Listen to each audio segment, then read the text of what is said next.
वीर Shivaji part 1। दोस्तों, छत्रपति शिवाजी महाराज ने पश्चिमी भारत में मराठा साम्राज्य की स्थापना की थी। उन्हें अपने समय के सबसे वीर योद्धाओं में से एक माना जाता है और आज भी पूरे भारत में उनकी बहादुरी के किस्से सुनाए जाते हैं। अपने पराक्रम और कुशल प्रशासनिक क्षमता के दम पर ही शिवाजी ने बीजापुर साम्राज्य की आदिल शाही हुकूमत को स्वीकार करने से मना कर दिया और इसी के चलते मराठा साम्राज्य का उदय हुआ। अपने साम्राज्य की स्थापना के बाद से ही शिवाजी ने कुशलता पूर्वक और प्रगतिशील तरीके से अनुशासित फौज और प्रशासनिक इकाइयों पर शासन किया। शिवाजी को अपनी चतुराई से भरी सैन्य रणनीतियों की वजह से भी जाना जाता है, जो बाकी पुरानी और पारंपरिक योजनाओं से अलग थी और जिसमें वे अपने दुश्मन की तेजी और उसकी भौगोलिक स्थिति को परखकर उस पर अचानक से आक्रमण करते थे। शिवाजी भोसले का जन्म 19 फरवरी 1630 को शाहजी भोसले और जीजाबाई के यहाँ शिवनेरी के किले में हुआ था। ये किला पुणे के जुन्नार जिले में मौजूद है। शिवाजी के पिता शाहजी पहले बीजापुर की सल्तनत की सेना में अधिकारी थे। ये सल्तनत बीजापुर, अहमदनगर और गोलकुंडा की रियासतों को मिलाकर बनाई गई थी। उनके पास पुणे में अपनी एक जागीरदारी भी थी। शिवाजी की माता जीजाबाई एक बहुत ही धार्मिक स्त्री थी। शिवाजी बचपन से ही अपनी माँ के बहुत करीब थे और उनकी माँ ने ही सही और गलत में अंतर करना उन्हें सिखाया था। वे एक सच्चे देशभक्त थे और बचपन से ही उनमें एक योद्धा जैसी खूबियां मौजूद थीं। क्योंकि शाहजी अपने काम के सिलसिले में अक्सर पुणे से बाहर रहते थे, इसीलिए शिवाजी की पढ़ाई और सही पालन पोषण की जिम्मेदारी उनके दरबार के कुछ मंत्रियों के कांधों पर थी। इन मंत्रियों में श्यामराव, नीलकंठ, बालकृष्ण पंत, रघुनाथ बल्लाल, सोनो पंत और उनके गुरु दादोजी कुंडदेव प्रमुख थे।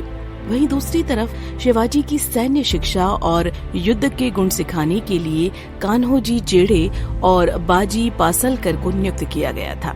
कुछ साल बाद 1640 में मात्र 10 वर्ष की आयु में ही उनका विवाह सैबाई निम्बलकर से कर दिया गया। शिवाजी के अंदर बचपन से ही नेतृत्व की क्षमता मौजूद थी।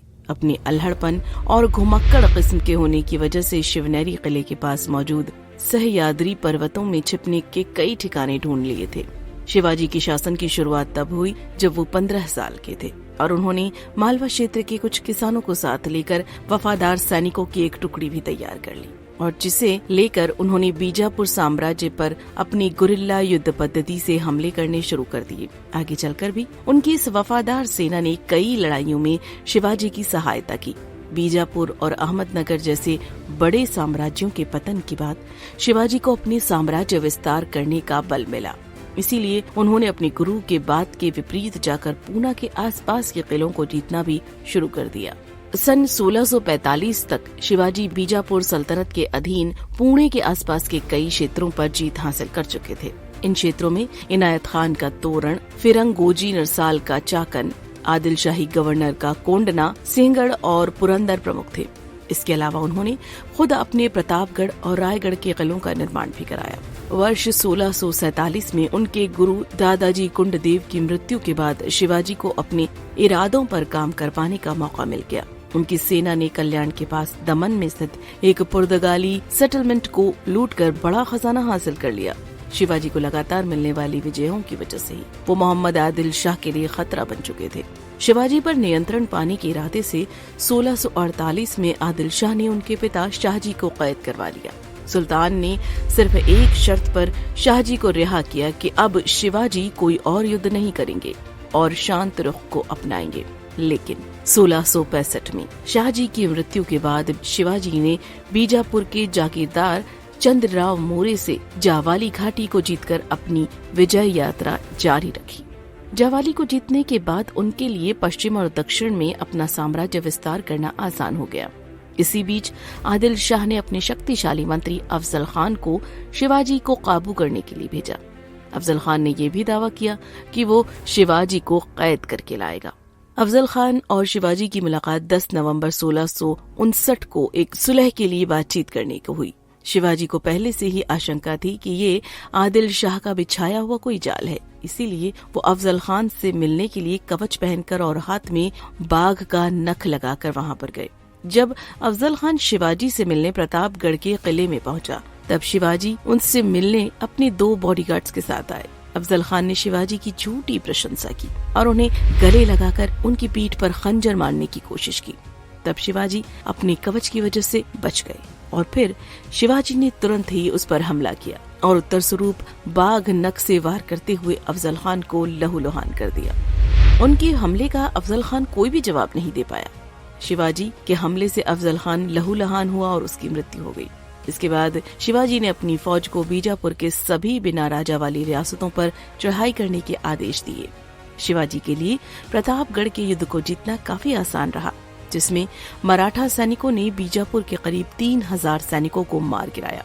इस हार से बौखलाए आदिल शाह ने इस बार शिवाजी को कोल्हापुर की लड़ाई में हराने के लिए एक बड़ी सेना भेजी, जिसकी कमान जनरल रुस्तम जमां के हाथों में थी।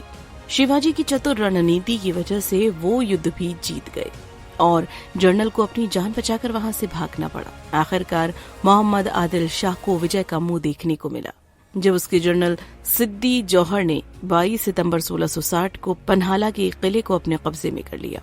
लेकिन बाद में शिवाजी ने दोबारा इस किले पर जीत हासिल कर ली। 1662 में बीजापुर के सुल्तान ने शिवाजी के साथ शांति स्थापना की और उनके द्वारा जीती गई सभी रियासतों को उन्हें स्वतंत्र घोषित कर दिया गया। शिवाजी का लगातार मुगलों को उकसाना और बीजापुर की सल्तनत से लोहा लेना उस समय के मुगल बादशाह औरंगजेब को खटकने लगा।